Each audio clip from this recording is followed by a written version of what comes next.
ഇപ്പൊ വെരിക്കോസ് എന്ന് പറയുന്നത് നമ്മൾ സാധാരണ രീതിയിൽ കാലിനെയാണല്ലോ എപ്പോഴും എടുത്ത് പറയുന്നത്. കാലിൽ നരമ്പ് തടിച്ചു വരിക, അല്ലെങ്കിൽ ചിലർക്ക് കാലിൽ വ്രണമാകുക, അല്ലെങ്കിൽ കാല് കറുത്ത് വരിക, അങ്ങനെ എന്തെങ്കിലും ഒരു കണ്ടീഷനാണ് നമ്മൾ വെരിക്കോസ് വെയിൻ എന്ന് പറയുന്നത്. പക്ഷെ ഈ വെരിക്കോസ് വെയിൻ എന്ന് പറയുന്ന കാര്യം ശരീരത്തിന്റെ ഏത് ഭാഗത്തും വരാം. ശ്രദ്ധിച്ചിട്ടില്ലേ? ചിലരോട് ചോദിക്കുമ്പോ എനിക്ക് വെരിക്കോസ് ഒന്നുമില്ല, പക്ഷെ എനിക്ക് കാലിന് ബുദ്ധിമുട്ടുകളൊക്കെ ഉണ്ട്. സത്യം പറയാൻ അതും വെരിക്കോസ് ആണ്. അപ്പൊ ഓൾറെഡി താങ്ങാൻ പറ്റാതിരിക്കുന്ന ഒരു ശരീരപ്രകൃതവും അതിന്റെ കൂടെ ഈ വെയിറ്റ് കൂടെ കീറി വരുമ്പോഴത്തേനും, പ്രഷറോട് കൂടുമ്പോഴത്തേനും, ഹോർമോണൽ വേരിയേഷനോട് വരുമ്പോഴത്തേനും അവർക്ക് അന്നേരമാണ് തുടങ്ങുന്നത്. ഈ ചില കാര്യങ്ങൾ നമ്മൾ ഫുഡോടെ ഫോക്കസ് ചെയ്തെങ്കിൽ മാത്രമേ നടക്കത്തുള്ളൂ. അതുകൊണ്ട് ഇത് സക്സസോ ഫെയിലിയറോ എന്നുള്ളതിനെക്കാട്ടിലും ഇപ്പൊ ഞാൻ ഏറ്റവും കൂടുതൽ ചികിത്സിക്കുന്ന മരുന്ന്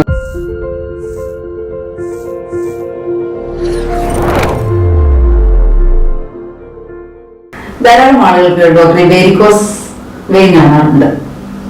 ഇത് പാരമ്പര്യമായിട്ട് വരുന്ന രോഗമാണോ അതെയോ ജീവിത രീതികൾ കൊണ്ട് വരുന്ന രോഗമാണോ?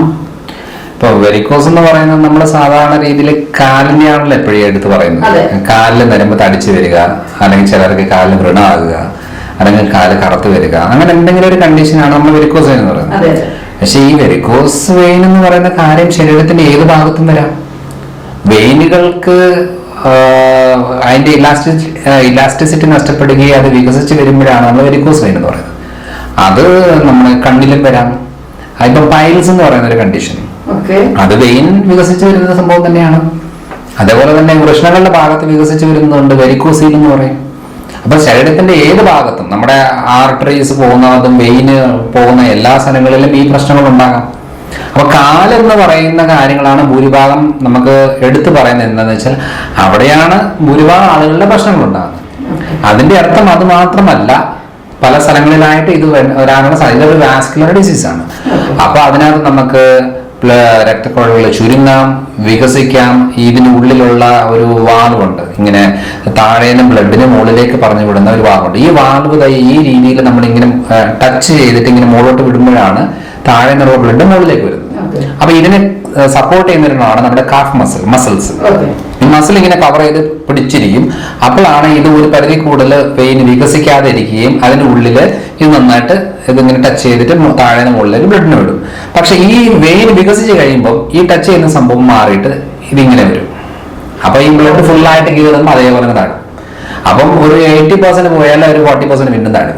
അപ്പൊ അങ്ങനെ ഇതിങ്ങനെ അടിഞ്ഞുകൂടി കിടക്കുമ്പോഴാണ് ഈ പ്രശ്നങ്ങൾ, നമ്മുടെ കാലിന്റെ വെരിക്കോസ് പ്രശ്നങ്ങൾ ഉണ്ടാകുന്നത്.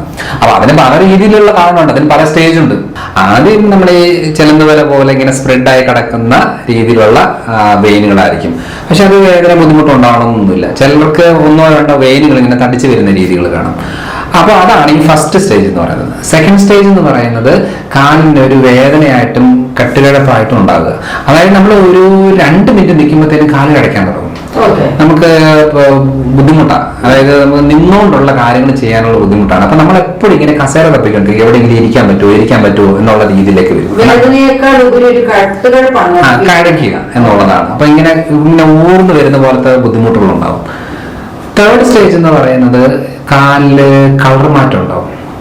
അതായത് നോർമൽ കളറിൽ നിന്ന് ഒരു വയലറ്റ് കളർ, അല്ലെങ്കിൽ ബ്രൗൺ കളർ, അല്ലെങ്കിൽ ബ്ലാക്ക് കളർ, അല്ലെങ്കിൽ ആ ഒരു രീതിയിലുള്ള കളർ മാറ്റങ്ങൾ തുടങ്ങുന്നതാണ് തേർഡ് സ്റ്റേജ് എന്ന് പറയുന്നത്. തടിച്ചു കിടക്കുന്നിടത്തും വരാം. അല്ലെങ്കിൽ സാധാരണ നമ്മൾ ഈ ചില ആളുകളുടെ കാല് കാണുമ്പോൾ ഈ ടാറിൽ മുക്കി എടുക്കുന്ന പോലെ ഫുൾ കറക്കും. അത് സത്യം പറഞ്ഞാൽ ചെറിയ ചെറിയ ഡോട്ടുകളായിട്ടാണ് വരുന്നത്. ആദ്യം ഈ വയലറ്റ് കളറായിട്ട് ഡോട്ടുകൾ വരും, പിന്നെ ബ്രൗൺ ആയി മാറും, പിന്നെ അത് ബ്ലാക്ക് ആവും. സത്യം പറഞ്ഞാൽ ഇത് ഇന്റർണൽ ആയിട്ട് ബ്ലഡ് വെസൽസ് പൊട്ടുന്നതാണ്. അപ്പൊ നമ്മൾ ഈ പുറത്തേക്ക് പൊട്ടുക എന്ന് പറയുന്നതാണല്ലോ, നമ്മൾ രക്തം പുറത്തേക്ക് വന്നു പൊട്ടി എന്ന് പറയില്ലേ. പക്ഷെ ഇത് ഉള്ളിൽ പൊട്ടുക. ചെറിയ ചെറിയ ബ്ലഡ് വെസൽസ് പൊട്ടിക്കഴിയുമ്പോൾ ആ ബ്ലഡ് ഒക്കെ ലീക്കായിട്ട് സ്കിന്നിലേക്ക് ടച്ച് ആകുമ്പോഴാണ് ഈ ഡിസ്കളറേഷൻ തുടങ്ങുന്നത്. അപ്പൊ ഇതാണ് തേർഡ് സ്റ്റേജ്. ഫോർത്ത് സ്റ്റേജ് എന്ന് പറയുന്നത് ഇതില് നമുക്ക് കാലിൽ ചൊറിച്ചിലുണ്ടാവും. അതായത് പല ആളുകളുടെ ഈ കളർ മാറാൻ തുടങ്ങുമ്പോഴത്തേനും ചൊറിയാൻ തുടങ്ങും. അപ്പൊ ഈ ചൊറിച്ചിൽ വരുന്ന സമയത്ത് അതാണ് നമ്മൾ ഏറ്റവും കൂടുതൽ ഡേഞ്ചറസ് എന്ന് പറയുന്നത്. കാരണം അടുത്തത് പൊട്ടും. പുറത്തേക്ക് പൊട്ടാനായിട്ട് ബോഡി റെഡിയാക്കിക്കൊണ്ടിരിക്കുന്ന ഒരു മെത്തഡാണ് ഈ ചൊറിച്ചിൽ. അത് ചിലർ പറയാറുണ്ട്, എനിക്ക് ചൊറിച്ചിലും കാര്യങ്ങളൊന്നും ഇല്ലായിരുന്നു, ഞാൻ ഒന്ന് പറമ്പിലേക്ക് ഇറങ്ങിയ സമയത്ത് ഒരു കോലുണ്ട്, എന്ന് പറയുന്നത്. ചിലർ പറയണ്ട ഈ ബൈക്കിൽ കിക്ക് അടിച്ച സമയത്ത് കൊണ്ടു അങ്ങനെ ഇതായി. ചിലർ പറയുകയാണെങ്കിൽ കൊതുക് അടിച്ചപ്പോൾ ഞാൻ ഇങ്ങനെ അടിച്ചതാണ് അങ്ങനെ ഇതായി. അങ്ങനെ പല കാരണങ്ങളും പറയാറുണ്ട്. പക്ഷെ ആക്ച്വൽ പ്രശ്നം എന്താണെന്ന് വെച്ചാൽ പൊട്ടാൻ റെഡി ആയിരിക്കുന്ന ഒരു സമയമാണ്. അത് ഓരോ കാരണങ്ങൾ വെച്ച് അത് പൊട്ടുന്നു. ഇപ്പൊ നമ്മളൊരു തൊട്ടാവടി മുള്ളില്ലേ, അപ്പൊ വെറുതെ നടന്നു മുള്ളു കൊണ്ടു മുറിഞ്ഞു. പക്ഷെ വെരിക്കോസ് ഉള്ള ആളുകൾക്ക് അത് മുറിഞ്ഞെങ്കിൽ അത് കരിയത്തില്ല. കാരണം ആ ഒരു ഏരിയ പൊട്ടി ബ്ലഡ് പുറത്തേക്ക് പോകാനായിട്ട് തയ്യാറായിരിക്കുന്ന ഒരു സമയത്തേക്ക് നമ്മൾ ഒരു കാരണം കൂടെ ഉണ്ടാക്കി കൊടുക്കുമ്പോൾ എന്താ സംഭവിക്കുന്നത് വെച്ചാല് അപ്പൊ ഓൾറെഡി അതിനൊരു വഴിയായി, അപ്പൊ അതിലേക്ക് പുറത്തിറങ്ങുന്നു. പക്ഷെ ഇതിൽ രസകരമായിട്ടുള്ള കാര്യം എന്ന് വെച്ചാൽ അതായത് 5th സ്റ്റേജ് വൃണമാകുക. പൊട്ടി പുറത്ത് പോയി കഴിഞ്ഞാൽ അത് കരിയത്തില്ല, വൃണമായി കിടക്കും. അത് ഇങ്ങനെ കാലങ്ങളോളം ഇങ്ങനെ കെട്ടുവെച്ച് ആന്റിബയോട്ടിക്സും കഴിച്ച് പെയിൻ കില്ലറും കഴിച്ച് ഇങ്ങനെ പോകാം എന്നുള്ളത്. വലുതാവും അല്ല, കാരണം ആ ഭാഗത്തേക്ക് നല്ല ശുദ്ധരക്തം വന്നെങ്കിലല്ലേ കാര്യം ക്ലിയർ ആവുള്ളൂ. അവിടെ ഒന്നാമതേ അവിടെ അടിഞ്ഞുകൂടി കിടക്കുന്ന രക്തമാണ്. അപ്പൊ അത് ആ രക്തത്തിനകത്തേക്ക് നമ്മൾ വീണ്ടും കരിയാൻ ബുദ്ധിമുട്ടുണ്ടാക്കുന്ന ഭക്ഷണക്രമം വരും. അതായത് സാധാരണ രീതിയിൽ എന്തുകൊണ്ടാണ് ഈ മുറിവുകൾ ഒരിക്കലും കരിയാത്തെന്ന് വെച്ചാൽ ചെറുതായിട്ട് തുടങ്ങിയിട്ട് വലുതായി വരും. അതിന്റെ കാരണം എന്ന് വെച്ചാല് ഇതിപ്പോ ഒരു ഭൂരിഭാഗം ഡോക്ടർമാരും പറയത്തില്ല. കാരണം എന്ന് വെച്ചാൽ മരുന്ന് കൊടുത്താൽ ക്ലിയർ ആകുമെന്നുണ്ടെങ്കിൽ ആയുഷ്കാലം മുഴുവനും മരുന്ന് കഴിക്കാം. പക്ഷെ അത് കരിയണം, മരുന്ന് കഴിക്കുന്നത് നിർത്തണം എന്നുണ്ടെങ്കിൽ അവിടെ പ്രോട്ടീൻ പറ്റത്തില്ല. അതായത് ആദ്യത്തെ 3 സ്റ്റേജ് ഉണ്ട്. അതായത് നരമ്പ് തടിച്ചു വരിക, കെട്ടിടപ്പ് വേദന, നീരൊക്കെ ഉണ്ടാകുക, കളർ മാറുക. ഈ കളർ മാറി ചൊറിച്ചിലേക്ക് വന്നു കഴിഞ്ഞാൽ അത് വെരിക്കോസ് വെയിൻ എന്ന കണ്ടീഷനിൽ നിന്ന് വെരിക്കോസ് എക്സിമ എന്ന് പറഞ്ഞ കണ്ടീഷനിലേക്ക് മാറി. എന്ന് വെച്ചാൽ സ്കിൻ ഡിസീസ് ആയി. അപ്പോൾ വെരിക്കോസ് എക്സിമ വരുന്ന എപ്പോഴാന്ന് പറഞ്ഞാൽ നമ്മുടെ കുടലിനകത്ത് ഹെൽത്തി ആയിട്ടുള്ള ബാക്ടീരിയസ് ഇല്ലാത്തത് കൊണ്ടോ അല്ല പല രീതിയിലുള്ള പ്രശ്നങ്ങളും കൊണ്ട് ഈ പ്രോട്ടീനെ ദഹിപ്പിക്കാൻ പറ്റാത്ത ഒരു സാഹചര്യം വരും. അപ്പൊ നമ്മൾ പ്രോട്ടീനോട് എടുത്തു കഴിഞ്ഞാൽ ഈ ദഹിക്കാത്ത പ്രോട്ടീൻ ബ്ലഡിലേക്ക് വന്നിട്ട് ഈ ബ്ലഡ് വെസൽസിനുള്ളിലെ ലെയറിനൊക്കെ ഡാമേജ് ഉണ്ടാക്കിയിട്ട് ഇത് അവിടുന്ന് വിള്ളലുണ്ടാക്കി പുറത്തേക്ക് ഇറങ്ങും. അങ്ങനെ ഇറങ്ങുമ്പോഴാണ് ഈ കറക്കുന്നതും ചൊറിച്ചിലുണ്ടാകുന്നത്. അപ്പൊ ചൊറിഞ്ഞു കഴിയുമ്പോഴത്തേന് ഈ സാധനം പുറത്തേക്ക് വരികയാണ്. അന്നേരമാണ് ഇതിനൊരു ആശ്വാസം. ഇവിടെ ഇറക്കിയിട്ട് പറ്റാത്ത സാധനം ബ്ലഡ് വഴി പുറത്തേക്ക് ചാടുക. അപ്പൊ നമ്മൾ ഒരു വഴി ഉണ്ടാക്കി കൊടുത്തു, അവിടെ ഒരു ഗുണമായി. അപ്പൊ എന്താ സംഭവിക്കുന്നത്, ഇവിടെ എപ്പോ ഒരു ഗ്ലാസ് ഉണ്ട്, ഒരു കവിള് ചായ കുടിച്ചാൽ മതി, അതായത് പാലൊഴിച്ച് അവിടെ പൊട്ടി ഒലിക്കും കാല്.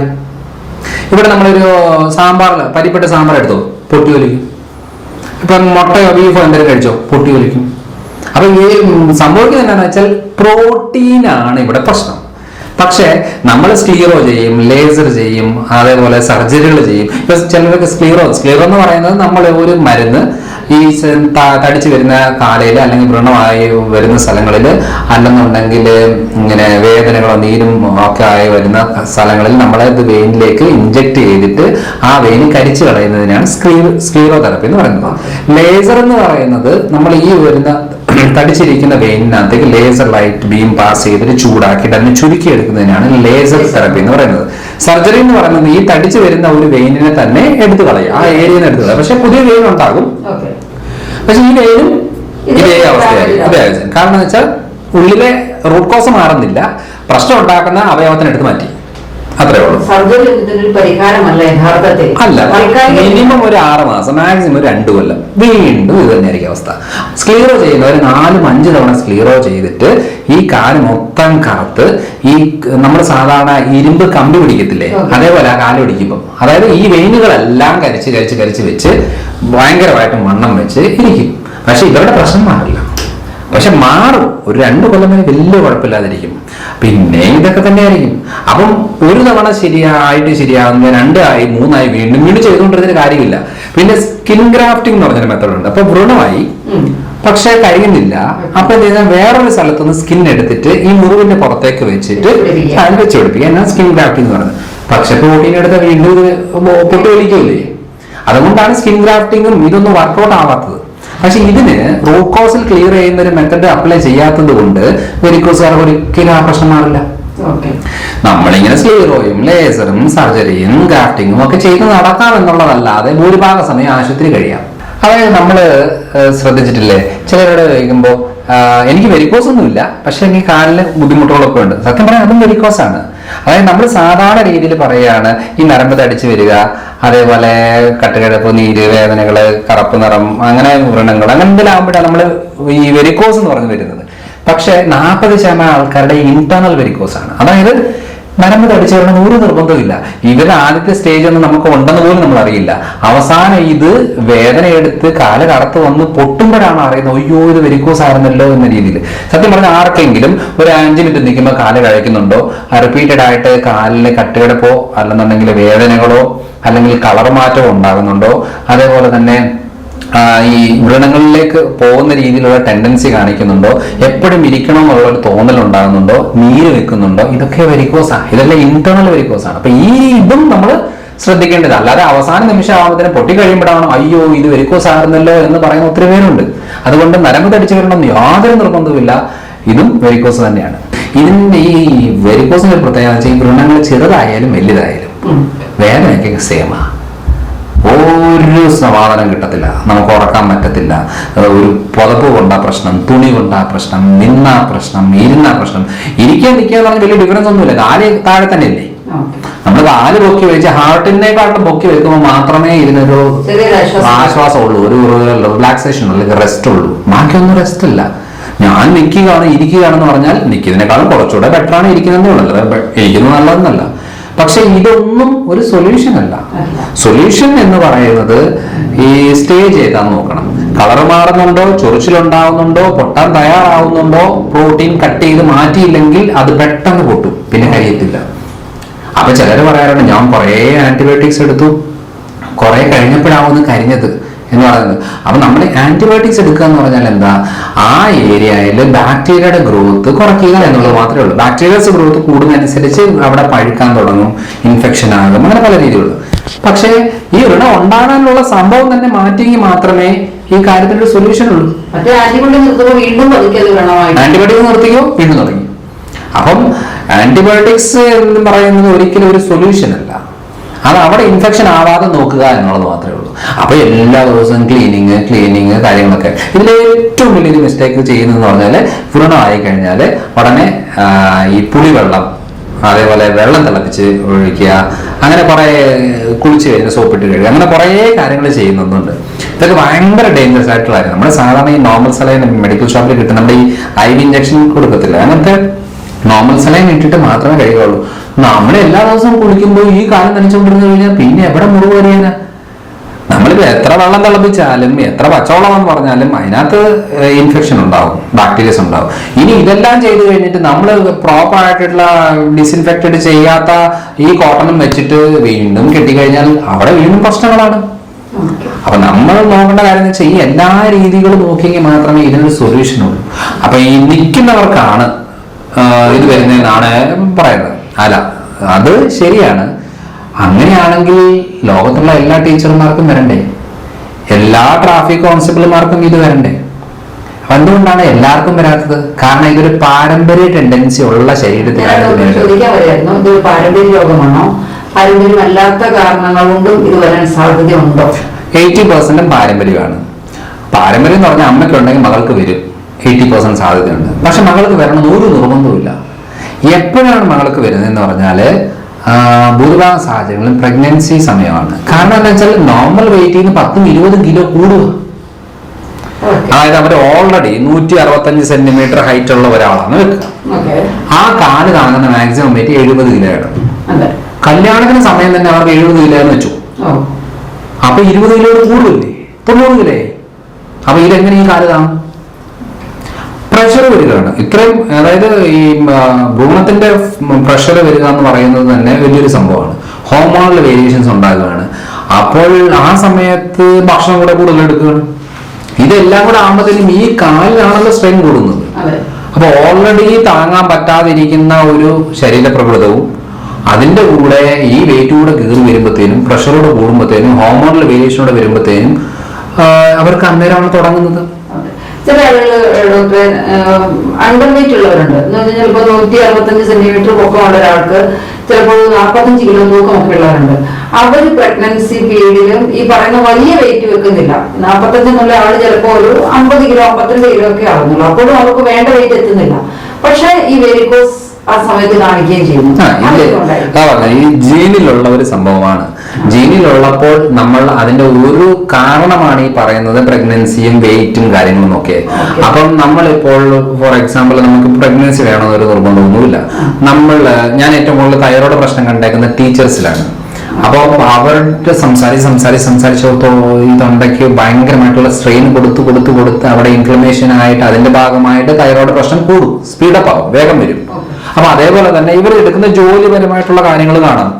ഇപ്പൊ ഒരു സ്റ്റാഫ് നഴ്സ് ആണ്. അപ്പൊ സ്റ്റാഫ് നഴ്സ് ആകുന്ന സമയത്ത് മെയിനായിട്ടും അവർക്ക് നിൽക്കുന്ന ജോലികളാവാം, അല്ലെന്നുണ്ടെങ്കിൽ നിൽക്കുക മാത്രമല്ല, നമ്മൾ ഈ കാലിങ്ങനെ വെച്ച് ഇരിക്കുകയല്ലേ. ഒരു ബാങ്കിലെ ജോലിയാകാം, അല്ലെന്നുണ്ടെങ്കിൽ സോഫ്റ്റ്വെയർ ജോലികളാവാം, കമ്പ്യൂട്ടർ ജോലികളോ ഏതും ആയിക്കോട്ടെ. നമ്മൾ ഒരേ ഇരിപ്പ് ഇരുന്ന് ഈ മണിക്കൂറുകൾ ഇരിക്കുമ്പോഴത്തേനും ഈ മസിൽസിന്റെ മൂവ്മെന്റ് ഒന്നും ഇല്ലോ, ഒരു കാര്യങ്ങൾ വരുന്നില്ല. അപ്പൊ എന്നാന്ന് പറഞ്ഞാൽ ഈ വെയിന് വീണ്ടും സ്ട്രെയിൻ കൂടുകയാണ്. അപ്പൊ മസിൽ മൂവ്മെന്റ് വരുമ്പോൾ മാത്രമേ ഇതിനൊരു പ്രഷർ വരുകയും ഇതൊന്ന് ക്ലിയർ ആയിട്ട് സർക്കുലേഷൻ നടക്കുകയും ചെയ്യുള്ളൂ. അതുകൊണ്ടാണ് ഈ അരമണിക്കൂർ കൂടുതൽ ഇരിക്കുന്ന സാഹചര്യം ഉണ്ടെങ്കിൽ എഴുന്നേറ്റ് ഒരു 5 മിനിറ്റ് നടന്നേച്ച് വീണ്ടും വന്ന് ഇരിക്കുന്ന രീതി പറയുന്നതിന്റെ മെയിൻ കാര്യം എന്ന് പറയുന്നത് ഈ വെരിക്കോസ് പ്രശ്നങ്ങൾ ഭൂരിഭാഗം സാഹചര്യങ്ങൾ ഈ ഒരു പ്രശ്നം ഉണ്ടാക്കുന്നതാണ്. അപ്പം പാരമ്പര്യമായിട്ടുള്ള ആളുകൾക്ക് ഇതേപോലത്തെ പല പല കാരണങ്ങൾ കൊണ്ടും ഇതുണ്ടാവും. വെയിറ്റ് കാണുന്ന ഒരു നിർബന്ധമില്ല. വെയിറ്റുകാർക്കായിരിക്കും 80% സാധ്യത സ്പീഡപ്പ് ആവാൻ സാധ്യത ഉള്ളതെന്നുള്ളൂ. ഈ തൈറോയ്ഡ് പോലെ തന്നെ ഈ വെരിക്കോസ് അൾസർ അല്ലെങ്കിൽ വെരിക്കോസ് വെയിനും സ്ത്രീകളിൽ പുരുഷന്മാരെക്കാൾ കൂടുതലായി കണ്ടുവരുന്നുണ്ട്. അതെന്തുകൊണ്ടാണ്? ഇതും എന്തെങ്കിലും ഹോർമോൺ റിലേറ്റഡ് ആണോ? എന്തുകൊണ്ടാണ് സ്ത്രീകളിൽ കൂടുതലായി കണ്ടുവരുന്നത്? അല്ല, ഇതിപ്പം നമ്മൾ തൈറോയിഡിലും സംഭവിക്കുന്നത് ഇത് തന്നെയാണ്. കാരണം ഞാൻ നേരത്തെ പറഞ്ഞിട്ടുണ്ട്, അതായത് ഈ കാരിയേഴ്സ് എന്ന് പറയുന്നത് സ്ത്രീകളാണ്. XX ക്രോമോസോമിലെ കാരിയേഴ്സ് എന്ന് പറയുന്നത് അമ്മയ്ക്കുള്ളത് മകൾക്ക് വരുന്നതിന് ക്രോമോസോം വഴിയാണ്, ജീൻ വഴിയാണ്. അപ്പം പക്ഷെ അപ്പന്റെ പ്രശ്നം ഒരു മകൾക്ക് വരുന്നത് കുറവാണ്, വരും, ഉറപ്പായിട്ടും വരും, പക്ഷെ കുറവാണ്. പക്ഷെ അമ്മയുടെ ആണെന്നുണ്ടെങ്കിൽ ഒരു 100% മകൾക്ക് വരാനുള്ള സാധ്യതകളുണ്ട്. 199%. അപ്പൊ അങ്ങനെ വരുമ്പോൾ സംഭവിക്കുന്നത് വെച്ചാൽ ഈ ജീൻ ഇത് തന്നെ ആയതുകൊണ്ടാണ് ഈ സ്ത്രീകൾക്ക് മെയിനായിട്ട് വരുന്നത്. പിന്നെ ഓവർ സ്ട്രെയിൻ കൊടുക്കുന്നത് സ്ത്രീകളാണ്. അപ്പം പ്രസവ രീതികൾ വരുന്നത് സ്ത്രീകൾക്കാണ്. പീരിയഡ്സുമായിട്ട് വേരിയേഷൻ ഏറ്റവും കൂടുതൽ വെരിക്കോസ് വെയിൻ പ്രശ്നം ഉണ്ടാക്കുന്നത് പീരിയഡ്സിന്റെ സമയത്താണ്. അപ്പൊ ആ സമയങ്ങളിലാണ് ഹോർമോണൽ വേരിയേഷൻസ് ഉണ്ടാകുന്നതും ബ്ലീഡിംഗ് റിലേറ്റഡ് ആയിട്ടുള്ള പ്രശ്നങ്ങൾ ഉണ്ടാകുന്നതും അതേപോലെ ഫൈബ്രോയിഡ് റിലേറ്റഡ് പ്രശ്നങ്ങൾ. ഈ കാലിൽ നീര് വെക്കുന്നത് ഫൈബ്രോയിഡോ സിസ്റ്റോ അങ്ങനെ എന്തെങ്കിലും ഉണ്ടെങ്കിൽ കാലിന് പ്രശ്നങ്ങൾ കൂടും. അപ്പൊ കാലിന് മാത്രം ചികിത്സിച്ചിട്ട് കാര്യമില്ല. അപ്പം സ്ത്രീകളാണ് ഈ കാര്യങ്ങളെല്ലാം ചെയ്യുന്നത്. ഇപ്പൊ നമ്മൾ നോക്കുമ്പോൾ രാവിലെ ഒരു 6 മണിക്ക് എഴുന്നേറ്റ് അടുക്കളയിൽ കയറി കഴിഞ്ഞാൽ എത്ര മണിക്കാണ് അടുക്കളയിൽ നിന്ന് മാറുന്നത്? അപ്പം ജോലികൾ പലതും കാണും. അതുകൊണ്ട് എന്നാന്ന് പറഞ്ഞാൽ ഇത്രയും നേരം നിൽക്കുന്നു എന്നുള്ളത് മറന്നു പോവാണ്, വരുന്നില്ല. അപ്പൊ ഇങ്ങനെ ബിസി ആയിട്ടിരുന്ന് ചെയ്തുകൊണ്ടിരിക്കുമ്പോൾ ഇത് കഴിഞ്ഞാൽ അത് കഴിഞ്ഞാൽ എപ്പോഴാണ് ഒന്ന് കസരയിരിക്കുന്നത്? അപ്പൊ എപ്പോഴേലും ഒരു ഫുഡ് കഴിക്കുന്ന സമയത്തായിരിക്കും ചിലപ്പോൾ ഇരിക്കുന്നത്, ചിലപ്പോൾ വൈകുന്നേര സമയത്തായിരിക്കും, ഒരു ഡെയിലി കാണുമ്പോഴേക്കായിരിക്കും ഇരിക്കുന്നത്. അപ്പൊ ഈ കാര്യങ്ങളെല്ലാം ഇരിക്കുമ്പോൾ ഇത്രയും ഇതില് ഓവർ സ്റ്റൈൽ കൊടുക്കുകയാണ്. നോക്കുമ്പോ എന്താ വീട്ടുപണി. പക്ഷെ വീട്ടുപണി എന്ന് പറയുന്നത് ഒരു സ്ട്രക്ചർഡ് അല്ല. നമുക്ക് എന്തും വീട്ടുപണിയിൽ ഉൾപ്പെടുത്താം. നമുക്ക് തുണി അലക്കുന്നത് വീട്ടുപണിയിലാവാം, പാത്രം കഴുകുന്നതാവാം, കുട്ടികളെ നോക്കുന്നതാവാം, കുളിപ്പിക്കുന്നതാവാം, എന്ത് വേണേലും പണിയെ പറഞ്ഞു അതെല്ലാം വീട്ടുപണി വരും. പക്ഷെ ഇതിനകത്ത് ഇങ്ങനെ വേണമെന്നല്ലല്ലോ, എല്ലാം ഈ നിന്നുകൊണ്ടുള്ള പരിപാടികൾ തന്നെയല്ലേ. അപ്പൊ ആ ഒരു രീതി വരുമ്പോഴും സ്ത്രീകൾ തന്നെയാണ് പ്രശ്നം. ഇപ്പം മുല വെട്ടുന്ന അമ്മമാര് അവര് എവിടെയാണ് പ്രോപ്പറായിട്ട് രാത്രി ഉറങ്ങുന്നത്? ഉറക്കമൊന്നും പ്രോപ്പർ അല്ല. അപ്പം പകലും ഉറങ്ങാൻ പറ്റത്തില്ല, രാത്രി ഉറങ്ങാൻ പറ്റത്തില്ല. ഒരു ഓവർ ബോർഡൻ ആണ് ബോഡിയിലേക്ക് വന്നുകൊണ്ടിരിക്കുന്നത്. അപ്പൊ ഇതേപോലെ തന്നെ ഒരു ഏജ്ഡ് ആകുന്നതനുസരിച്ച് ശരീരത്തിൽ നിന്ന് കാൽസ്യം ഒക്കെ പോകുന്ന സമയങ്ങൾ, ന്യൂട്രീഷൻ ഡെഫിഷ്യൻസി വരുന്ന സമയങ്ങൾ, ഇതെല്ലാം സ്ത്രീകളെയാണ് ഏറ്റവും കൂടുതൽ ബാധിക്കുന്നത്. തേയ്മാനങ്ങൾ ഏറ്റവും കൂടുതൽ വരുന്നത്, നീർക്കെട്ടുണ്ടാകുന്നത്, ഇതെല്ലാം സ്ത്രീകളെയാണ്. അപ്പൊ ഇത്രയും കാര്യങ്ങൾ കൊണ്ടാണ് ഈ വെരിക്കോസും സ്ത്രീകൾക്കാണ് ഏറ്റവും കൂടുതലായിട്ട് ഉണ്ടാകുന്നത്. ഇൻഡസ്ട്രിയും വെരിക്കോസിന്റെ പ്രശ്നങ്ങളുമായിട്ട് എന്തെങ്കിലും ബന്ധമുണ്ടോ? അതായത് നമ്മളിപ്പോ സാധാരണ നമ്മള് നേരത്തെ വേറൊരു കാര്യങ്ങൾ പറഞ്ഞിട്ടുണ്ടായിരുന്നു, അതായത് ഓട്ടോ ഇമ്മ്യൂൺ ഡിസോർഡർ എന്ന് പറയും. നമ്മുടെ ശരീരത്തിൽ ഇൻറ്റസ്റ്റൈൻ പ്രോപ്പറായിട്ട് ഫങ്ഷനിങ് അല്ല എന്നുണ്ടെങ്കിൽ അതിന്റെ ഭാഗമായിട്ട് ഈ നമ്മുടെ ഓരോ അവയവങ്ങളെ ഡാമേജ് ഉണ്ടാക്കുന്ന രീതിയിലുള്ള കെമിക്കൽസ് ബോഡിയിൽ റിലീസ് ആവും. അതായത് നമ്മുടെ ശരീരത്തിലെ ഇമ്മ്യൂണിറ്റി ലെവൽ തന്നെ ഇതിനെ നേരത്തെ നോക്കി ഇത് ഡേഞ്ചർ ആകാതെ രീതിയിൽ ഇതിനെ കൊല്ലാനും ക്ലിയർ ആക്കാനുമായിട്ടാണ് ശരീരത്തിലുള്ളത്. പക്ഷെ ഇതിന്റെ ഈ കണക്ഷൻ മാറിപ്പോകും. നമ്മുടെ തീവ്രവാദികൾ കൊല്ലുന്നതിന് പകരം സ്വന്തം നാട്ടിലുള്ള ആൾക്കാരെ കൊല്ലുന്ന പോലെ ശരീരത്തിന്റെ ഓരോ അവയവങ്ങളും ഡാമേജ് ഉണ്ടാക്കും. അപ്പൊ അങ്ങനെ വരുമ്പോൾ അതിന്റെ ഭാഗമായിട്ട് സ്കിന്നിന്റെ പ്രശ്നം വരാം, തൈറോയ്ഡ് പ്രശ്നം വരാം, ജോയിന്റ്സിനും വരാം, അതേപോലെ വെയിനുകൾക്കും പ്രശ്നങ്ങളുണ്ടാകും. അപ്പൊ അങ്ങനെ വന്നു കഴിയുമ്പോഴാണ് ഞാൻ നേരത്തെ പറഞ്ഞ പോലെ ഈ കളർ മാറ്റം വരിക, ചൊറിച്ചിലുണ്ടാകുക എന്നൊക്കെ പറഞ്ഞാൽ ഇൻറ്റസ്റ്റൈനിലേക്ക് ഇട്ടാലാണ് ഇവിടെ പ്രശ്നം വരുന്നത്. അപ്പൊ കുടലിൽ ഫംഗ്ഷനിങ് പ്രോപ്പർ ആണോ, കാലിലെ പ്രശ്നം ക്ലിയർ ആവും. അപ്പൊ അവിടെ പ്രോട്ടീൻ ദഹിപ്പിക്കാൻ പറ്റുന്നില്ലേ, ഇവിടെ കാലിൽ പൊട്ടി പിടിക്കാൻ തുടങ്ങും. അപ്പൊ എവിടെ വേണമെങ്കിലും എടുത്ത് നോക്കിയാൽ മതി, പാൽ ഉൾപ്പെടുത്തിയോ വ്രണം കരിയത്തില്ല. അതുകൊണ്ട് വെരിക്കോസ് വെയിൻ എന്ന് പറയുന്നത് ജസ്റ്റ് തടിച്ചു വരിക, വേദന ഉണ്ടാകാൻ മാത്രമേ ഉള്ളൂ. പക്ഷെ ഇതിന്റെ സ്റ്റേജ് മാറി കഴിയുമ്പോൾ ഫുഡ് സ്ട്രിക്റ്റ് പിടിച്ചില്ലെങ്കിൽ നടക്കത്തില്ല. വെയിനിന് പല കാരണങ്ങളുണ്ട്, എന്നാലും നമ്മൾ ഇൻറ്റസ്റ്റൈനിലേക്ക് എന്തിടുന്നു അതിനനുസരിച്ചുള്ള കാര്യങ്ങളാണ് കാലിലും വരുന്നത്. കാല് മാത്രമല്ല, സ്കിന്നിന്റെ ഏത് ഏരിയയും. എക്സിമ എന്ന് പറയുന്നൊരു കണ്ടീഷൻ പ്രോട്ടീൻ അലർജിയാണ്. അത് വീണ്ടും വീണ്ടും ഉൾപ്പെടുത്തിക്കൊണ്ടിരുന്നാൽ അതിന് വേണ്ടി ക്രിയാറ്റിനും കൂടും, യൂറിക് ആസിഡ് കൂടും, സ്കിന്നിന് റാഷസ് ഉണ്ടാകും, അതേപോലെ വയറ്റിലെ പ്രശ്നങ്ങൾ തുടങ്ങും, താരനുണ്ടാകും, മുടികൊഴിച്ചിലുണ്ടാകും, പിന്നെ ഈ ആരിഷൻ, ദേഷ്യം, വിഷമം, ഇറിറ്റേഷൻ തുടങ്ങും, ടെൻഷൻ കൂടും, ഉറക്ക പ്രശ്നം തുടങ്ങും. ഇതെല്ലാം ഇൻറ്റസ്റ്റൈനാണ്. നമ്മൾ ഇത്രയും കാര്യങ്ങൾ ചികിത്സിക്കാൻ വരാൻ വയറൊന്ന് ശരിയാക്കുക. ഈ മൈഗ്രെയിൻ തലവേദന വരുന്നത് കുടൽ പ്രശ്നമാണ്. അതായത് വയറ്റിൽ ആർക്കെങ്കിലും അസിഡിറ്റി ഉണ്ടോ അവർക്ക് തലവേദന ഉറപ്പാണ്. തലവേദന ചികിത്സ ചെയ്തിട്ട് സമയങ്ങളുടെ ആവശ്യമില്ല. അത് കാലങ്ങളോളം തലവേദനയ്ക്ക് മൈഗ്രെയിൻ മരുന്നെടുക്കുന്നവരുണ്ട്. പക്ഷെ വെറുതെയാണ്, എടുക്കും, അങ്ങ് പറയും, പിന്നെയും വരും. ഇതൊക്കെ തന്നെയാണ്. അതുകൊണ്ട് ഇൻറ്റസ്റ്റൈൻ കുടലാണ് ക്ലിയർ ആവേണ്ടത്. വെരിക്കോസിന്റെ കണ്ടീഷൻ അത് തന്നെയാണ്. അതുകൊണ്ട് ഇൻറ്റസ്റ്റൈനും വെരിക്കോസും വളരെ കണക്റ്റഡ് ആണ്. വ്രണമാകാൻ സാധ്യതയുള്ള ഏതൊരു കണ്ടീഷനും പ്രോട്ടീൻ കട്ട് ചെയ്യാതെ ആ പ്രശ്നം ക്ലിയർ ആവില്ല. ഈ അലോപ്പതി മേഖലയില് ഇതിനുള്ള ട്രീറ്റ്മെന്റ്, അതായത് പലരും പറഞ്ഞു കേൾക്കുന്നുണ്ട്, കുറെ കാലമായി മുറിവുണങ്ങാൻ വേണ്ടി ട്രീറ്റ് ചെയ്യുന്നു, കുറയുന്നില്ല, അല്ലെങ്കിൽ ഈ ചൊറിച്ചിൽ ഭയങ്കരമായിട്ട് കുറയുന്നില്ല, അത് ഒത്തിരി പേര് പറഞ്ഞു കേൾക്കാം. എന്നാൽ അവര് ട്രീറ്റ്മെന്റ് എടുക്കുന്നുണ്ട്. അപ്പൊ ഇതിന് പ്രോപ്പർ ചികിത്സ അലോപ്പതി മേഖലയിൽ ഇല്ലയോ, അതോ ഈ പ്രോട്ടീനുമായി ബന്ധപ്പെട്ട കാര്യങ്ങൾ ഡോക്ടർമാർ സജസ്റ്റ് ചെയ്ത് കൊടുക്കാറില്ല? എന്തുകൊണ്ടാണ് ആ മേഖലയിൽ നിന്ന് റിസൾട്ട് കിട്ടാത്തത്? അതായത് റിസൾട്ട് കിട്ടുന്നുണ്ട്, പക്ഷെ എന്താണെന്ന് വെച്ചാൽ എല്ലാ കണ്ടീഷനിലും വരത്തില്ല. ഒരു 30% കണ്ടീഷനിലാണ് റിസൾട്ട് കിട്ടുന്നത്. 70% കണ്ടീഷൻ ഫെയിലിയർ ആയി പോവുകയാണ്. അതായത് വേറൊന്നുമല്ല, എല്ലാത്തിനും മരുന്നും സർജറിയും ഇഞ്ചക്ഷനും മാത്രം സൊല്യൂഷൻ എന്ന് പറയുമ്പോഴാണ് പ്രശ്നം. അവിടെ ഞാൻ ഏറ്റവും കൂടുതൽ ഡയറ്റ് ഫോക്കസ് ചെയ്യുന്നത് കൊണ്ട് ഇങ്ങനെ വരുമ്പോൾ ഈ ഡയറ്റ് കാരണം, ഇങ്ങനെ വരുമ്പോൾ ആ ഡയറ്റ് കാരണം, ഇങ്ങനെ അറിയുന്നത് കൊണ്ടാണ് നമുക്ക് റിസൾട്ട് വരുന്നത്. നിങ്ങൾ സ്റ്റീറോ ചെയ്തോ, സർജറി ചെയ്തോ, ഗ്രാഫ്റ്റ് ചെയ്തോ, എന്തുവേണം ചെയ്തോ, പക്ഷെ ഈ ഫുഡ് മാറ്റണം. ഈ ഫുഡ് പിടിക്കുമ്പോൾ അത് റിസൾട്ട് കിട്ടത്തില്ല. നിങ്ങൾ ഗ്രാഫ്റ്റ് ചെയ്തു, നമ്മൾ എത്രയോ പേരെടുത്ത് പറയുകയാണ്, ഓക്കെ ഇത്രയും ദിവസം നിങ്ങൾ ഇന്ന ഡയറ്റ് നോക്കണം, എന്നിട്ട് സ്കിൻ ഗ്രാഫ്റ്റ് ചെയ്തു കേൾക്കും. അതായത് അവിടെ നല്ലതോ മോശമോ എന്നുള്ളതിലല്ല, ഈ ചില കാര്യങ്ങൾ നമ്മൾ ഫുഡോടെ ഫോക്കസ് ചെയ്തെങ്കിൽ മാത്രമേ നടക്കത്തുള്ളൂ. അതുകൊണ്ട് ഇത് സക്സസോ ഫെയിലിയറോ എന്നുള്ളതിനെക്കാട്ടിലും ഇപ്പൊ ഞാൻ ഏറ്റവും കൂടുതൽ ചികിത്സിക്കുന്ന കാലിന്റെ പ്രശ്നങ്ങൾ, കാലിന്റെ വ്രണങ്ങൾ, അതേപോലെ ഈ ഷുഗർ കൂടുമ്പോൾ നമുക്കുണ്ടാകുന്ന മരവിപ്പ്, പുകച്ചില്, അതേപോലെ ഈ പൊള്ളി പൊട്ടലുണ്ടാകുന്നത്, കാല് വ്രണമായി വരുന്നത്, ഈ കാല് മുറിച്ച് വിരൽ മുറിക്കുന്ന കണ്ടീഷന്, അതേപോലെ വെരിക്കോസ്, എല്ലാം അതൊന്നും എന്റെ രീതിയിൽ ഇതൊന്നും വേറെ വേറെ കണ്ടീഷനൊന്നുമല്ല. കാലിലേക്കുള്ള രക്തോട്ടം കുറയുന്നു. അപ്പൊ ഈ രക്തക്കൊഴലിനുള്ള ബ്ലോക്കേജ് ഉണ്ടെങ്കിൽ ക്ലിയർ ആക്കി കൊടുക്കുക, അത്രേ ഉള്ളൂ. അപ്പോൾ ഈ ക്ലീനിങ് റിപ്പയറിങ് നടക്കുമ്പോൾ ചെളിയുള്ള മരി ഒഴിച്ചുകൊണ്ടിരുന്ന ക്ലീനിങ് നടക്കത്തില്ല. അപ്പോഴാണ് നമ്മൾ പറയുന്നത് നിങ്ങൾ പ്രോട്ടീൻ ഒന്ന് കുറച്ച് നാളത്തെ കട്ട് ചെയ്യും, ഞാനൊന്ന് ക്ലിയർ ആക്കട്ടെ. അതുകൊണ്ടാണ് ഈ മുറിവ്, കാല് മുറിക്കുന്ന കണ്ടീഷൻ വരെ നമുക്ക് ഈസി ആയിട്ട് ക്ലിയർ ആക്കാൻ പറ്റും. അതിനുള്ള സ്പെഷ്യലൈസ്ഡ് ആയിട്ടുള്ള മെഡിസിൻസും സപ്ലിമെന്റ്സ് എല്ലാം ഉണ്ട്. പക്ഷെ അത് ഏക്കണമെന്നുണ്ടെങ്കിൽ അത് മാത്രമല്ല, ഇംഗ്ലീഷ് മരുന്നായാലും ആയുർവേദമായാലും ഹോമിയോ ആയാലും ഏത് മരുന്ന് ഏക്കണോ, ഈ പ്രശ്നം ഉണ്ടാകുന്ന സാധനം കട്ട് ചെയ്തിട്ട് വേണം ഇതൊക്കെ ചെയ്യാൻ. അപ്പൊ ഓക്കെ. അല്ലാതെ ഒരു മരുന്നും ഏക്കാത്തതോ ഒരു മെഡിക്കൽ സിസ്റ്റം മോശമോ നല്ലതോ എന്നുള്ളതല്ല. ഓരോ ശരീരത്തിന് ഓരോന്നും പറ്റും, അത് മാത്രം നോക്കിയാൽ മതി. ഇപ്പൊ ഇത്രയും കാര്യങ്ങളാണ് ഇതിനകത്ത് മെയിനായിട്ട് വരുന്നത്.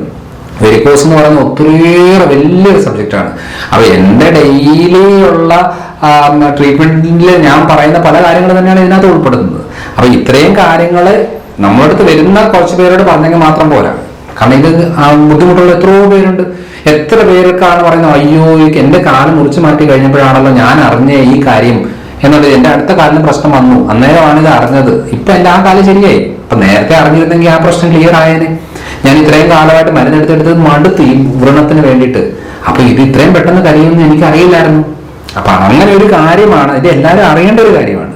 അപ്പൊ ചുരുക്കി പറഞ്ഞാൽ നമ്മൾ പലരോടും ഈ വെരിക്കോസിനെ കണ്ട് ട്രീറ്റ്മെന്റ് എടുത്തില്ല എന്തിനൊക്കെ പലരും ചോദിക്കാൻ പോകും, ഇതൊന്നും ചികിത്സിച്ചാൽ മാറുന്നതല്ല, ഇത് ഇനി എന്നെ കൊണ്ടേ പോകും എന്നൊക്കെ പറയുന്ന സുഹൃത്തുക്കൾക്ക് തന്നെ എനിക്ക് തന്നെയുണ്ട്. അപ്പൊ ഇത് യഥാർത്ഥത്തിൽ ഇതൊരു പെർമനന്റ് സൊല്യൂഷൻ ഉള്ള ഒരു 100% നമുക്കത് ക്ലിയർ ആക്കാൻ പറ്റുന്ന ഒരു കാര്യമാണ്. നമുക്ക് എത്ര വലിയ വ്രണമായാലും ശരിയാക്കാൻ പറ്റും, അതിനകത്ത് യാതൊരു സംശയമില്ല. പക്ഷേ നമുക്ക് ആ റൂട്ട് കോസ് അറിഞ്ഞിരിക്കണം. അതിലൊരു ട്രിക്ക് അറിഞ്ഞെങ്കിൽ മാത്രമേ അതിന് റിസൾട്ട് കിട്ടത്തുള്ളൂ. അവിടെ അവര് ചെയ്തു ഞാൻ ചെയ്തു എന്ന് പറഞ്ഞൊരു കാര്യമൊന്നുമില്ല. അവർക്ക് ചിലപ്പോൾ കേൾക്കുന്നു, എനിക്ക് കേൾക്കണം നിർബന്ധമില്ല. അപ്പം അവസാന ആളുകൾ മടുത്തേച്ച് ഇത് എന്നെ കൊണ്ടേ പോകത്തുള്ളൂ, എന്റെ ജീവിതത്തിന്റെ ഒരു ഭാഗമാണ് എന്നുള്ള രീതിയിലേക്ക് അങ്ങ് മനസ്സുകൊണ്ട് പ്രിപ്പയർ ആകണം. അല്ലാതെ അവർക്കൊരു നല്ലൊരു ഓപ്ഷൻ ഉണ്ടെങ്കിൽ അത് ട്രൈ ചെയ്യരുത്, കാരണം അവർക്ക് മടുത്തു. അപ്പൊ ഏതൊരു കാര്യമാണ്, അപ്പൊ അത് നമ്മൾ ചെയ്യുമ്പോഴേ അതിന്റെ മാറ്റം മനസ്സിലാവും. പക്ഷെ ഞാൻ ഇവിടെ വരുന്ന ആൾക്കാരോട് നിർബന്ധമായിട്ട് പറഞ്ഞു, നിങ്ങളുടെ ഫുഡ് ശ്രദ്ധിക്കാൻ പറ്റുമോ, ഇത് ശരിയാക്കി തരാം, അത്രേ ഉള്ളൂ. അല്ലാതെ നിങ്ങൾ പോകുന്ന കഴിച്ചുകൊണ്ട് എനിക്കിത് കേൾക്കുന്നില്ല എന്ന് പറഞ്ഞിട്ട് കാര്യമില്ല. പറ്റാത്ത സാധനം കട്ട് ചെയ്യുക, ബാക്കി കാര്യം നമുക്ക് ചെയ്യാൻ പറ്റും. ഇത്രേ ഉള്ളൂ കാര്യം ഇതിനകത്ത്.